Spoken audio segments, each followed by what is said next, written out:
Reverend Vukile Mehana will not officiate the party's annual January the 8th statement. The party has announced this, saying it's disappointed by the utterances of the veteran pastor. The Reverend was recorded in conversation with another man questioning why a female reverend with large breasts was ordaining a male minister. He's essentially questioning whether women should be allowed to ordain other priests and breasts come up.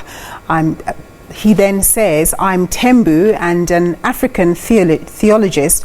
I don't care what you call it patriarchy or gender insensitive. There is no man that has ever been anointed by a woman. This is what he says. And so now I'm joined in studio by my colleague Thandeka Gqubule, who's going to be interviewing a professor about this very issue. It's very quite insensitive remarks that the minister made. It's very intriguing because the church has recently taken very gender positive resolutions at its last conference, and I will be speaking to Professor Itumeleng Mosala, who spent his entire life in the Methodist Church, and he's also a researcher at the University of Pretoria, and he's going to join me now to discuss what the church is going to do about the utterances by Reverend Mehana. Professor Mosala, good afternoon. Good afternoon to you, Thandeka. Now, I was telling Thembu that you've spent almost your entire life in the church, starting off as a theologian and trained at Alice, among the Methodist Church's best leaders, and at Cambridge University in the United Kingdom. Now, your colleague has made some rather unfortunate utterances, or so thinks South African society. How do these tally with the idea in the Methodist Church that we are all made in the image of God, and that these utterances delineate women from men, and therefore seem to suggest that some are made in the image of God and some are not, depending on their gender? Well, the utterances definitely do not tally with any of the theological tenets of either the Methodist Church or, generally speaking, the majority of South African churches that have been part of the evolution of the South African society, particularly within the context of the national liberation struggle, and more importantly, from my own point of view, within the context of the development of theologies of liberation. You know, South Africa was very lucky compared to other parts of the world, where people were talking about freedom and liberation theologically, mostly within the context of abstract concepts. We were living it. We were right there where the struggle was happening. We were developing our theologies of liberation, and that is why in our country there were three strands of theologies of liberation. There was the black theology of liberation, there was the African theology of liberation, and there was the feminist theology of liberation, all three of whom developed almost simultaneously. Of course, the political side of it developed within the context of the Black consciousness movement in the 70s. But we have always, especially in the Methodist Church, particularly given the background and history of some of the great stalwarts like Z.R. Mahabane and a great deal of other people like Ernest Barkman, who were in the forefront of the political struggle, but also church transformation and theological transformation. Can I just zero in on the concept that he claims to be an African theologian? Now, African philosophical thought is premised on the idea and on the notion that umuntu ngumuntu ngabantu, and that is a gender neutral assertion of common and equal humanity, that I confer humanity on you by merely being, whether I'm female or male, and you do likewise for us and all individuals in society alike. Can you expand on this deviation, or apparent philosophical deviation from even African philosophical thought? Yes, indeed.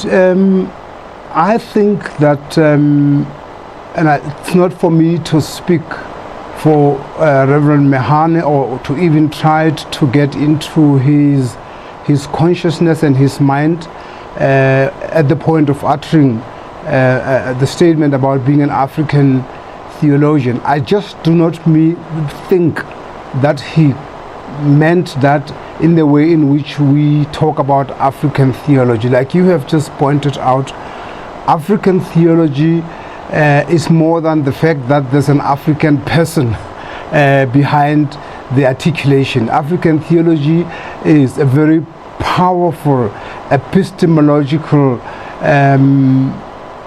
platform for articulating a progressive view of theology, of faith, of the relationship between God and the divine, and the relationship between members of a community. It is premised fundamentally on a set of democratic values, and so there is no way in which being an African theology could be justification for the kind of articulations that Reverend Mehanas, and I think he himself knows that.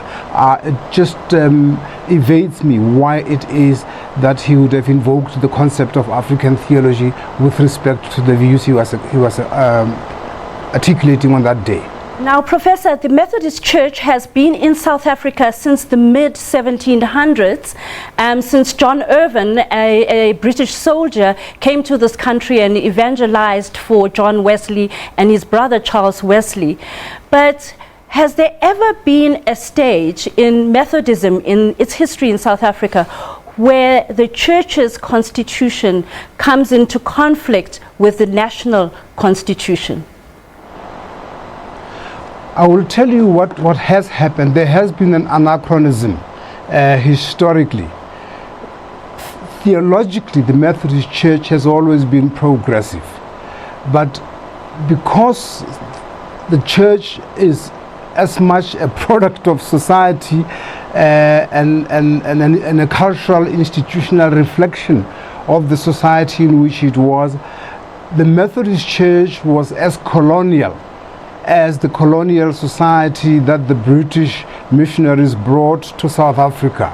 So the constitution of the church and constitution as in the legal foundation of the church, but as well as the institutional, constitutional structure of the church was thoroughly colonial. So were all the other churches. And some of the national liberation struggles that we were fighting inside of the church were aimed at precisely trying to find a way of decolonizing the church, reconstructing the church, liberating the church. I need to say that that has been a particularly difficult struggle over the years. It was the one that was not helped also by the opportunism and middle class value types things that the newer leaders of the church espoused and continued to perpetuate the colonial values, the colonial perceptions that we were fighting against in the church as much as we were fighting against in society.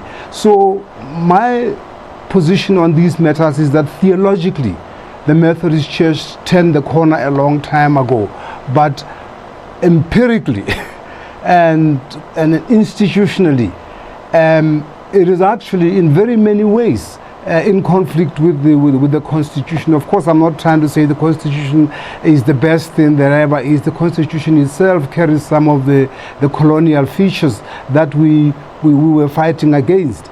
But there is a fundamental problem between things like the Methodist Church and all of the other churches and the national constitution. I would contend that we have a problem here. Does the Methodist Church's rules and discipline document and booklet have the means and the right clauses to deal with a situation such as we are faced with today? Yes, I think so. I think so, because the rules and disciplines of the Methodist Church, the laws and disciplines as we call it in the Methodist Church, has to be in conformity with a theological outlook, that the Methodist Church espouses at this point in time. So irrespective of what the specific articles might be, an organization like the organization of the church has to be driven by its theological basis, where its faith is grounded, how its life and practice and pronouncements are inspired, and what informs them. So I would move predominantly from a theological point to a reading of the laws and discipline of the churches to a consideration of a particular situation. And in fact, at all the times, the theological position of the church has to take into account the state of play in society, particularly issues like the national constitution of the country. This year and the previous year, that's 2018 and 2017, have been quite a Me Too moment where we've seen women in a number of parishes throughout the Methodist Church actually rising up against men whom they perceived to have violated their rights as women or shown disrespect within the church to women.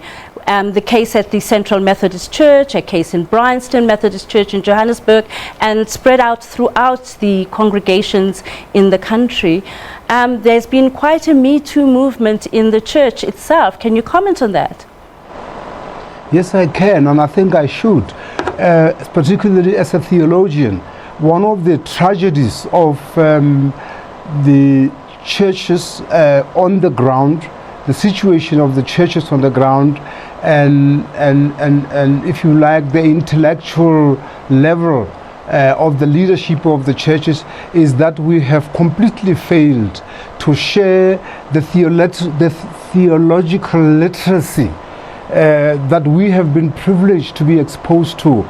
We have failed to serve that with the church in practice, the empirical embodiment of the body of Christ, so to speak. Much as a lot of us, when it comes to defending what we think intellectually about a whole lot of things, including things like equality between members of the church in general, equality between men and women, including things like commitment to justice, when it comes to actually being able to infuse those things in the life of the churches, there's a paucity that is absolutely, in my view, a scandal. If you sit in a church and you listen to a sermon, you often listen to a fairly interesting, entertaining, but hardly educative a spiritual exposition, if you like. And so I think that this was bound to happen. It was bound to happen because the women, generally speaking, women are the backbone of the church. The majority of the members of the churches are, for one reason or another, they are the women. And to the extent that they are the church, it is ironic that they don't lead the church. It is ironic that they occupy positions in the church that are at odds with where the church says it is theologically. I mean, I know for a fact that in the Methodist Church we pride ourselves as being a progressive organization, but you only have to look at us to see that, you know, this is actually more disgusting than the inequalities you find outside of the church. That's where we'll have to leave it for today. Thank you, Professor Mosala. That's an interesting quandary for the churches in South Africa and a Me Too movement led by women in the churches. Indeed.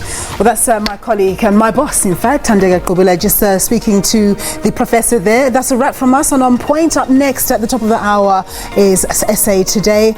Do take care. We'll be right back with more news for you tomorrow.